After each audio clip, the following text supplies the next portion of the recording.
Imagine this. It's 1944. The Allies are pushing across Europe after but every battle is a brutal, bloody fight. The German war machine is formidable, and Allied commanders are desperate for an edge. What if they could trick the enemy? What if they could make them look in one direction, while the real attack came from another? This was the question that gave birth to one of the most creative and audacious units in military history, the 23rd Headquarters Special Troops, better known as the Ghost Army. This wasn't your typical band of soldiers. The U.S. Army specifically recruited from art schools, advertising agencies, and sound engineering studios. They were looking for men with imagination, who could think outside the box and create illusions on a massive scale. Their arsenal wasn't filled with heavy artillery, but with rubber, paint, and speakers. Their battlefield was the enemy's mind. The Ghost Army had three main tools of the trade. The first was visual deception. These guys were masters of disguise. Their most famous trick: inflatable tanks. That's right, tanks made of rubber that could be inflated with an air compressor in minutes. From a distance, especially from the air, they looked exactly like a squadron of Sherman tanks.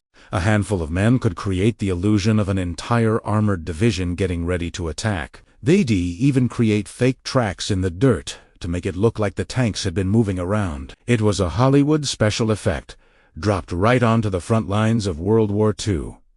They didn't stop at tanks. They had inflatable artillery, jeeps, and even airplanes. They'd arrange these props in convincing formations, creating phantom armies poised to strike.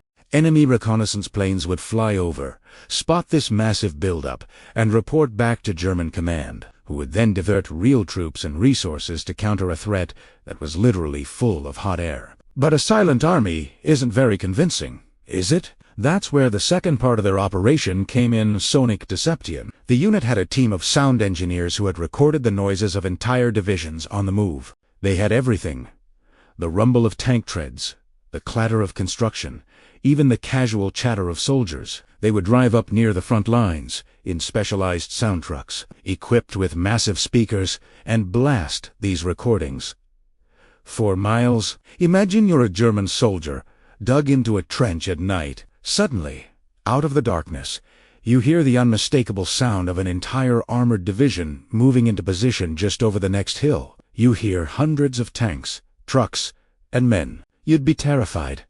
You'd radio for reinforcements. You would be absolutely convinced that a massive attack was imminent. But it was all a recording, a carefully orchestrated symphony of war played by a few men in a truck. This sonic warfare was psychological, preying on fear and uncertainty. The third and final piece of the puzzle was what they called special effects or spoof radio. This was the theater of the mind. Men from the Ghost Army would impersonate radio operators from real, but different, units.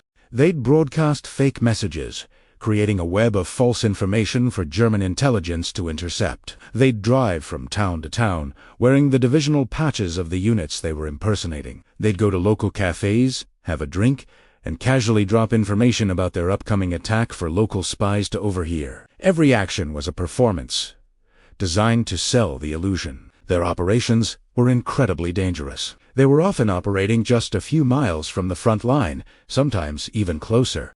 While they were broadcasting the sounds of a 30,000-man division, in reality, they were only a unit of about 1,100 men. They were intentionally drawing enemy fire. If the Germans had discovered the ruse and attacked, the Ghost Army, with their rubber tanks and light weapons, would have been completely defenseless. They were literally putting their lives on the line to be a distraction. One of their most famous and impactful missions took place in the final months of the war in March 1945. The U.S. Ninth Army was preparing to cross the heavily defended Rhine River. It was a critical, high-risk operation. The Ghost Army was called in to create a diversion about 10 miles south of the real crossing point. The 23rd set up their greatest performance yet. 4 days, they staged a massive buildup. They inflated hundreds of dummy vehicles. They played their symphony of war, day and night, simulating the arrival of 2 full divisions. Their radio operators chattered away, broadcasting a complex pattern of fake traffic. They even set up phony headquarters and flashed lights to simulate late-night planning sessions. The deception was a complete success. German intelligence took the bait. Hook, line, and sinker. They moved significant forces, including panzer divisions, to face the Phantom Army, believing it to be the main point of attack. This left the actual crossing point for the Ninth Army much more lightly defended. When the real attack came, the Allies faced less resistance, crossed the river successfully, and saved an estimated 10,000 to 30,000 American lives, all thanks to an army of artists and their magnificent lie. And through it all, these soldiers never stopped being artists. When they weren't fooling the enemy, they were documenting their experience. They sketched and painted everything they saw. The French countryside, fellow soldiers, the strange juxtaposition of their inflatable weapons against the real backdrop of war. They created a unique and beautiful collection of art, a personal record of their secret war. These weren't just soldiers, they were chroniclers, capturing a side of the conflict no one else ever saw. After the war, the Ghost Army's story was classified. It was considered so effective that the U.S. Army wanted to keep the tactics a secret for potential future conflicts. The men were sworn to secrecy. They returned to their lives as artists, designers, and family men, their incredible contributions unknown to the public, even to their own families. It wasn't until the 1990s that their story was declassified and began to emerge. Think about the sheer creativity and bravery of it. In the midst of the most brutal war in human history, this group of men proved that the power of imagination could be as mighty as any weapon. They understood that warfare isn't just about overwhelming force. It's about strategy, psychology, and outthinking your opponent.